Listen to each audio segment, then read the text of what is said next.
Hello hello hello दोस्तों। Stock board में आपका स्वागत है। लास्ट वीडियो में हमने बात की थी इंपल्स वेव के बारे में और समझा था क्या होती है इंपल्स वेव और क्या होते हैं उसके एसेंशियल रूल्स। और हमने सेंसेक्स के चार्ट पे भी देखा था कि करंटली हमारी मार्केट कौन से स्ट्रक्चर में है। अगर आपसे वीडियो मिस हो गई है तो यहाँ पे आई बटन में आपको उसका लिंक मिल जाएगा, प्लीज देख लीजिएगा। तो चलिए शुरू करते हैं हमारा आज का टॉपिक। और आज हम कवर करेंगे नियो वेव में कौन से टाइप की करेक्शंस होती हैं और वो हमको क्या इंडिकेट करती है। तो चलिए शुरू करते हैं। तो ये मैंने हियरार्की जैसा बना के रखा है आपके बेटर अंडरस्टैंडिंग के लिए। इसमें समझते हैं कि कौन से टाइप के करेक्शंस होते हैं और कैसे कैसे वो फॉर्म होते हैं हमारे लाइव मार्केट में। तो मोस्टली देखने जाओ तो दो तरीके के करेक्शंस होते हैं, एक सिंपल करेक्शंस और कंबाइंड करेक्शंस।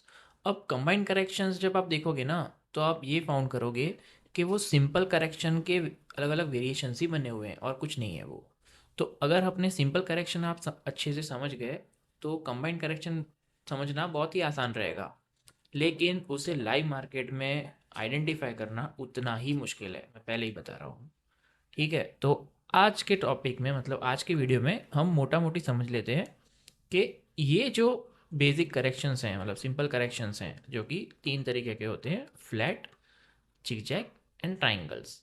इनके बारे में हम समझेंगे और इनके जो अलग अलग वेरिएशंस होते हैं ना, जैसे कि फ्लैट में regular flat, extending flat, running flat, और जिगजैग में सिंपल, डबल, ट्रिपल, ट्राइंगल में कॉन्ट्रैक्टिंग, एक्सपांडिंग, असेंडिंग, डिसेंडिंग। इनको हम अलग अलग वीडियो में एक एक करके कवर करेंगे ताकि आपके लिए भी समझना आसान हो और एक वीडियो बहुत ज़्यादा लंबी भी ना हो जाए। ठीक है, तो आज अपन कवर करते हैं कि इनके जो मोटा मोटी ऊपर ऊपर ब्रीफ में कि ये तीन तरीके के जो करेक्शंस हैं, फ्लैट, जिगजैग एंड ट्राइंगल, वो कैसे फॉर्म होते हैं और टाइम वाइज करेक्शन क्या होती है, प्राइस क्या होती है, वेव्स उनमें कैसे बनती है, ये सब अपन समझते हैं। ठीक है, तो स्टार्ट करते हैं हम लोग फ्लैट करेक्शन से। तो हमने पिछली वीडियो में क्या समझा था कि जो इम्पल्स वेव होती है वो 5 सबऑर्डिनेट्स में मूव करती है, 1, 2, 3, 4 एंड 5। ठीक है, और जो करेक्शन होती है इलियट वेव में वो मूव करती है तीन वेव्स में, ए, बी एंड सी। ठीक है, ये हमने समझा था। अब लास्ट टाइम अपने ये तो समझ लिया कि इसके इम्पल्स वेव के क्या रूल्स होते हैं, क्या क्या क्राइटेरिया को फुलफिल करना पड़ता है तभी हम बोल सकते हैं कि वो इम्पल्सिव ट्रेंड है, अदरवाइज वो करेक्टिव स्ट्रक्चर होता है। तो आज हम समझेंगे कि इसके क्या है बेसिक बेसिक अंडरस्टैंडिंग। ठीक है, चलो तो स्टार्ट करते हैं हमारा आज का टॉपिक फ्लैट करेक्शन से, जो कि है फ्लैट करेक्शन, वो समझते हैं। तो देखिए हमने यहाँ पे ये तो देख लिया ना कि फ्लैट तीन तरीके के होते हैं, रेगुलर, एक्सटेंडिंग और रनिंग। इनको हम डिटेल में अगली वीडियो में पूरा कवर करेंगे लेवल के साथ और हम चार्ट पे भी देखेंगे, बट आज हम समझ लेते हैं कि बेसिक अंडरस्टैंडिंग इनका क्या है। तो हमारा जो फ्लैट करेक्शन होता है वो भी थ्री वेव के स्ट्रक्चर में बनता है, ए, बी एंड सी। ठीक है, अब इसमें हमने ये देखा कि तीन तरीके के होते हैं। पहला होता है रेगुलर फ्लैट। अब रेगुलर फ्लैट क्या होता है, रेगुलर फ्लैट में जब भी मार्केट हमारी पांच वेव इम्पल्स बनाती है, ऐसे ऐसे बनाती है, उसके बाद जो भी करेक्शन बनेगी ना वो आएगी फ्लैट करेक्शन। अब फ्लैट करेक्शन कैसी होती है, अगर ए वेव समझ लो आप इतनी आती है तो उसके बाद जो रिट्रेसमेंट आएगी बी वेव की। अब करेक्शन में भी रिट्रेसमेंट होती है, जैसे कि इम्पल्स का ट्रेंड होता है उसमें रिट्रेसमेंट होती है ना, ऐसे करेक्टिव वेव में भी रिट्रेसमेंट तो आती है जिसको हम बी वेव का नाम देते हैं। फ्लैट करेक्शन में वो हमारी इसके 60% से मतलब इसको ऑलमोस्ट कवर कर देगी, मतलब ऑलमोस्ट कवर कर ही देगी, उधर तक आ जाएगी। और उसके बाद जो नीचे का वेव आएगा वो इससे थोड़ा ही नीचे जाएगा या शायद ना भी जाए। ठीक है, तो इसको बोलते हैं हम लोग साइड वेज करेक्शन। हम बोलते हैं ना मार्केट साइड वेज हो गई है, साइड वेज हो गई है, टाइम वाइज करेक्शन कर रही है। तो अल्टीमेटली वो मार्केट हमारा एक फ्लैट करेक्शन का फॉर्मेशन ही बना रही होती है, उसको ही हम बोलते हैं साइड वेज करेक्शन।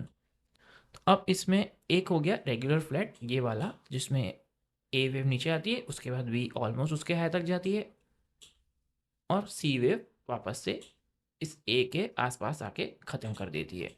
यहाँ पे हमारी एक सेकंड वेव ख़त्म हो जाती है करेक्शन, और उसके बाद मार्केट थर्ड वेव में कहीं ना कहीं मूव करना शुरू कर देती है।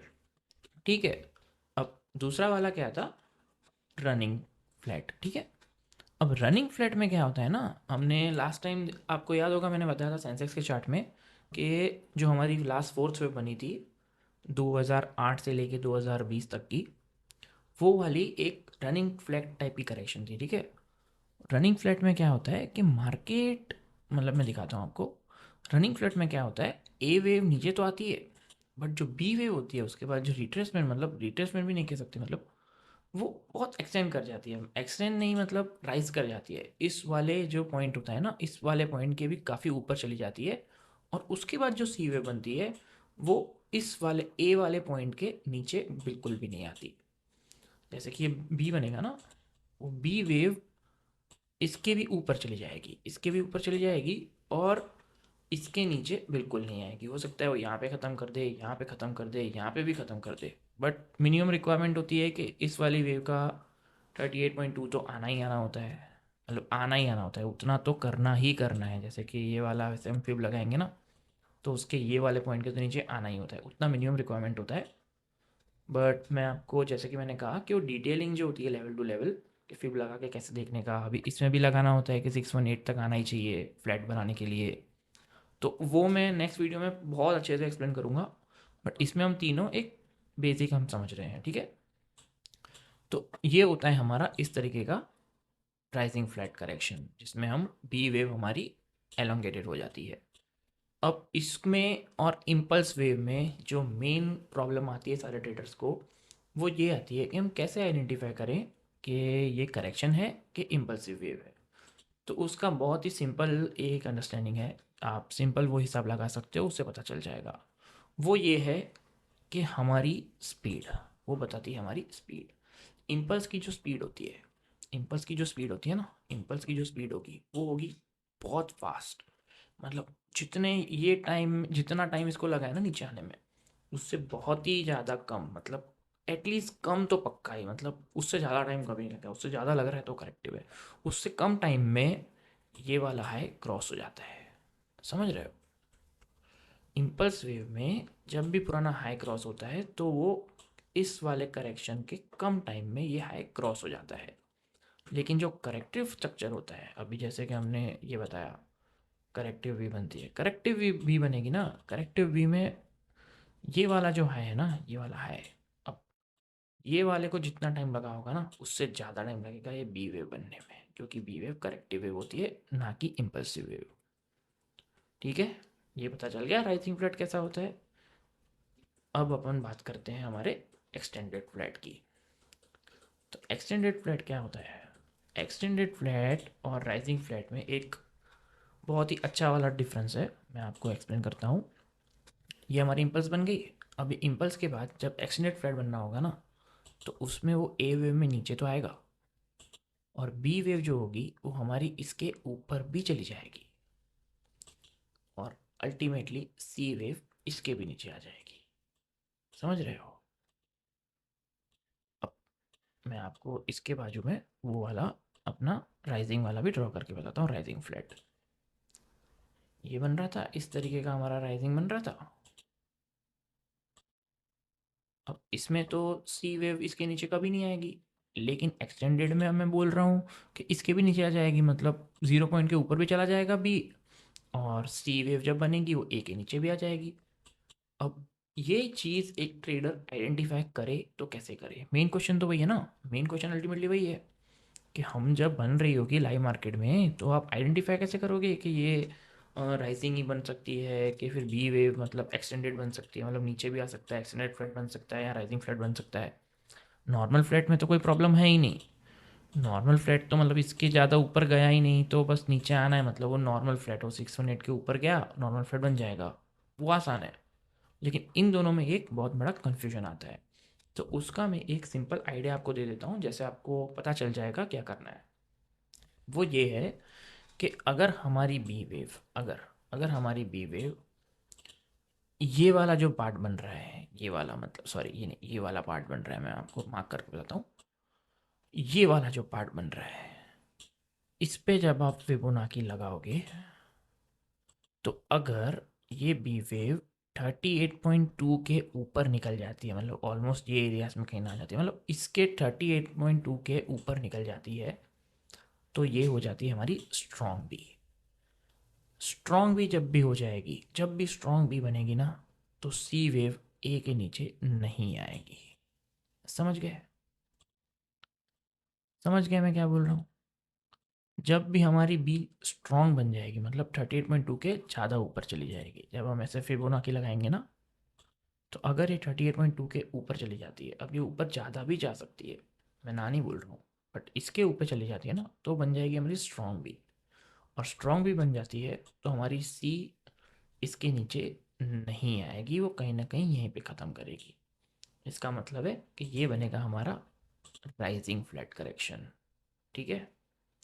और अगर अगर ये वाली जो बी वेव है वो 38.2 तक नहीं जाती है, मतलब उसके नीचे ही ख़त्म हो जाती है, ये आए के तो ऊपर जाती है बट इधर तक इसके ऊपर नहीं जाती, यहीं कहीं ख़त्म हो जाती है, और यहाँ से वो रिवर्स करना शुरू कर देता है स्टॉक, तो उस केस में बहुत ज़्यादा हाई प्रोबेबिलिटी है कि ये हमारी सी वेव ए के नीचे भी आ सकती है, और वो बन सकता है हमारा एक्सटेंडेड फ्लैट, ये वाला फ्लैट, एक्सटेंडेड फ्लैट। ठीक है, ये पता चल गया। अब अपन डिस्कस करते हैं हमारा सेकेंड टाइप ऑफ करेक्शन, जो कि है जिगजैग करेक्शन। ओके, अब जिगजैग करेक्शन में क्या होता है, जैसे कि मैंने बोला कि फ्लैट करेक्शन होती है टाइम वाइज करेक्शन, ऐसी जिगजैग करेक्शन जो होती है वो होती है प्राइस वाइज करेक्शन। उसमें प्राइस ज़्यादा टूटता है ना कि टाइम। वो आती है ए, बी और सी। समझ रहे हो? फ्लैट में कैसा था? फ्लैट में आ रहा था ए, फिर बी काफ़ी ऊपर जा रही थी और सी बन रही थी। और जिगजैग कैसा बना? ए आई, उसके बाद बी ने थोड़ा सा ही रिट्रेस किया। अब थोड़ा मतलब कितना, कि ये जो है ए वेव का साइज उसके 6.8 के ऊपर नहीं जाना चाहिए, बी को इसके ऊपर नहीं जाना चाहिए, इसके नीचे कहीं भी ख़त्म कर सकता है। हो सकता है सिर्फ 23.6 का करे, हो सकता है 38.2 का करे, हो सकता है 0.5 का करे, बट 6.8 के ऊपर वो नहीं जाएगा। ठीक है। और सी जो होगी, सी वो ए के नीचे आएगी ही आएगी। आएगी ही आएगी का मतलब क्या होता है? आना ही है उसको, इसके नीचे आना ही है, वरना जिगजैग फॉर्म हो ही नहीं सकता। जैसे फ्लैट में हमने डिस्कस किया कि इसके ऊपर जाती है तो सी शायद इधर ही ख़त्म हो जाए, मतलब ए के नीचे ना भी आए, बट इस केस में ऐसा नहीं होता, इस केस में उसको आना ही आना है। समझ गए? अब इसमें फिर होता है वेरिएशंस के सिंगल डबल ट्रिपल। अब सिंगल डबल ट्रिपल क्या होता है? सिंगल डबल ट्रिपल होता है कि हमारा यहाँ पे, जैसे कि मैंने बताया, इजीली बता देता हूँ, ये हमारा एक जिगजैग बना, उसके बाद एक एक्स वेव बन जाए, उसके बाद फिर एक और जिगजैग बने, एक्स वेव बन जाए, उसके बाद एक और जिगजैग बने, इस तरीके का होता है। लेकिन अगेन मैंने बोला कि वो चीज़ थोड़ी कॉम्प्लेक्स है, इसलिए मैं आगे के टॉपिक में, आगे की वीडियो में डिटेल में डिस्कस करूँगा। अभी हमने स्टार्ट किया है तो हम ब्रीफ ब्रीफ समझ लेते हैं कि करेक्शन किस टाइप की होती है। तो ये वाली हो गई, ये वाली हो गई। अब अपन डिस्कस करते हैं ट्राइंगल्स। अब ट्राइंगल्स होते हैं मोस्ट कॉम्प्लेक्स टाइप की करेक्शन, मतलब इतनी कॉम्प्लेक्स होती है कि उसे कितनी बार तो आइडेंटिफाई करना भी बहुत डिफिकल्ट हो जाता है एक बहुत ही एक्सपीरियंस पर्सन के लिए भी। क्योंकि ट्राइंगल जो होता है ना, ट्राइंगल एक अकेली ऐसी करेक्शन है जो बनती है 5 वेव्स में। 5 मतलब नॉर्मली हमने फ्लैट देखा ए बी सी, जिगजैग देखा वो भी ए बी सी। अब ट्राइंगल बनता है ए, बी, सी, डी एंड ई। ऐसा आपने ट्राइंगल बहुत सारे यूट्यूब वीडियोस में देखा होगा, इस तरीके का ट्राइंगल बनते हुए, और लाइव मार्केट में भी आपने आइडेंटिफाई किया होगा। कितनी ही बार अपन कर लेते हैं कि ऐसा एक ट्राइंगल फॉर्मेशन बनती रहती है मार्केट में। ये मोस्ट कॉमन पैटर्न भी है एक तरीके से, बट इसमें इतने सारे वेरिएशंस होते हैं ना, मतलब ये जो वेरिएशंस है ना, कॉन्ट्रैक्टिंग, एक्सपांडिंग, असेंडिंग, डिसेंडिंग, वो इतने ज़्यादा कॉम्प्लेक्स कर देते हैं ना ट्राइंगल के पैटर्न को कि आप नहीं आइडेंटिफाई कर पाओगे। ऐसा भी ट्राइंगल बनता है, इसे भी ट्राइंगल बोलते हैं। और कितनी बार इस प्रकार का असेंडिंग ट्राइंगल भी बनता है, जिसमें ऊपर ही ऊपर मार्केट जाती है लेकिन 5 वेव्स बनाती है, ना कि 3 वेव्स। तो हमने ये समझ लिया कि ट्राइंगल जो पैटर्न, मतलब ट्राइंगल करेक्शन है, ट्राइंगल जो पैटर्न है वो बनता है 5 वेव में। अब ये 5 वेव जो होती है ना, इनके अंदर भी हर बार 3-3 वेव्स बनती हैं। जैसे कि इसके अंदर भी 3 बनेंगी, इसके अंदर भी 3 बनेंगी, इसके अंदर भी 3 बनेंगी, इसके अंदर भी 3 बनेंगी और इसके अंदर भी 3 बनेंगी। क्योंकि करेक्टिव पैटर्न है तो और 3 करेक्शंस बनती हैं, इसलिए ट्राइंगल को मैंने बोला कि बहुत थोड़ा कॉम्प्लेक्स होता है पैटर्न वो। तो हमने कवर कर लिया हमारा फ्लैट पैटर्न, जिगजैग पैटर्न और ट्राइंगल पैटर्न्स। अब ये जो कंबाइंड करेक्शंस है ना, डबल करेक्टिव और ट्रिपल करेक्टिव, ये आप जब नोटिस करोगे ना इसका, तो ये इन्हीं से ही मिलकर बनी हुई है। जैसे कि डबल करेक्टिव में है जिगजैग और flat, zigzag triangle, flat flat, flat triangle. अब इसका मतलब क्या है कि जब हमारी मार्केट करेक्ट करती है, जब थोड़े बड़े टाइम में करेक्ट करेगी, अगर आप ऐसे आवरली, डेली और वीकली टाइम फ्रेम पे देखोगे ना, तो मोस्टली ये वाले पैटर्न्स बनते हैं। सिंपल पैटर्न्स नहीं बनते उस टाइम पे, क्योंकि हम देखते हैं बहुत कॉम्प्लेक्स हो गया, ऊपर नीचे हो रहा है। तो इसका मतलब है कहीं ना कहीं वो फ्लैट के बाद फिर से फ्लैट बना रहा है, या फ्लैट फ्लैट फ्लैट बना रहा है, या जिगजैग ट्राइंगल बना रहा है। मतलब इस तरीके के वो दो पैटर्न्स को मिला के एक बनाता है। अब उन दोनों का डिफरेंस कैसे पता चलता है? वो पता चलता है एक्स वेव से। जैसे कि ट्राइंगल तो नहीं, बट अगर अपन यहाँ पे फॉर एन एग्जांपल एक बना लेते हैं फ्लैट करेक्शन, इस प्रकार की फ्लैट करेक्शन अगर बन जाती है, तो उसके बाद इट इज़ वेरी लाइकली कि यहाँ पे एक एक्स वेव बन जाए और उसके बाद फिर से एक और फ्लैट पैटर्न बन जाए। ये ऐसे, ऐसा फिर से फ्लैट बन जाए। हमने देखा है ना ऐसा, ऐसा कितनी बार देखा है हमने होते हुए कि ऐसा एक वेव आती है, उसके बाद मार्केट इतनी साइडवेज हो जाती है। अब इतनी ज़्यादा साइडवेज होने का मतलब है कि यहाँ पे डबल करेक्टिव पैटर्न बनाया है उसने, और दोनों के दोनों फ्लैट बनाए। और ये भी पॉसिबल है कि यहाँ पे जिगजैग बन जाए, फिर एक एक्स वेव आए और फ्लैट बन जाए। यहाँ तो फ्लैट बन जाए, उसके बाद एक ट्राइंगल बन जाए। ट्राइंगल मतलब यहाँ पे एक डी वेव और आ जाएगी और ई वेव और आ जाएगी। समझ रहे हो? तो ये है हमारे मार्केट के पैटर्न्स, जो इम्पल्स के बाद कई बार आपने फॉर्म हुए देखे होंगे लाइव मार्केट में, कितनी ही बार देखे होंगे, बट हमारी आइडेंटिफिकेशन में नहीं आते। अब जैसे कि यहाँ पे देख लो, अब ये निफ्टी का डेली चार्ट अगर मैं ओपन करूँ ना, तो निफ्टी के डेली चार्ट में देखो, यहाँ पे एक सिंपल जिगजैग बना था, यहाँ फर्स्ट वेव बनी, उसके बाद ये सिंपल जिगजैग बना, उसके बाद थर्ड वेव आई, अब ये रनिंग करेक्शन बना रहा है कहीं ना कहीं। देख लो आप, ये रनिंग करेक्शन बन रही है। ये देखो, ये 3 वेव ख़त्म होने के बाद ये ए बनाया, बी बनाया, सी बनाया, मतलब ये 3 का ए बन गया। अब उसके बाद ये पूरा का पूरा कहीं ना कहीं बी वेव बना रहा है। उसके बाद ये यहाँ पे सी बनाया, अब ये फोर्थ वेव, लेकिन अब ये भी फोर्थ नहीं है। मतलब ये भी एक ट्राइंगल पैटर्न सा बन सकता है। यहाँ पे ये करने के बाद ये एक ट्राइंगल पैटर्न सा बना सकता है। यहाँ पे ई बनाएगा, फिर हमारी निफ्टी ऊपर जा सकती है।